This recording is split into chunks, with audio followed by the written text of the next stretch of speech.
There's essentially two scenarios involved with the weapon being discharged when an operator doesn't want it to be. And one is commonly referred to as an accidental discharge or an AD. And the other is when the operator makes a weapon fire when he or she doesn't mean for it to fire. And that we term that a negligent discharge or an ND.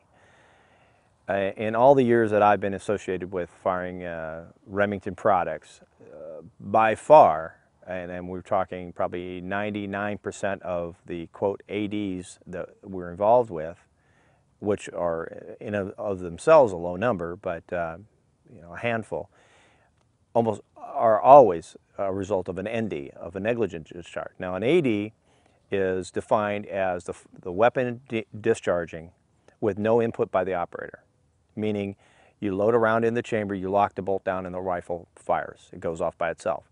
It can occur, it's not impossible, but the only way it can occur is through broken or faulty equipment.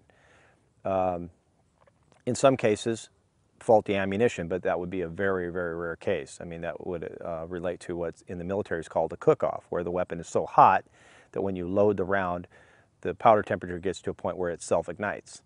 It would be, I won't say it would be impossible, but it would be extremely difficult to experience that in a bolt-action rifle such as a 700.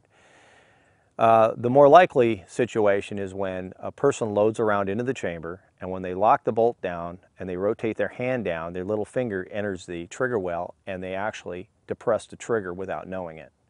And that has been my experience with, again, 99% of all the problems we've ever seen.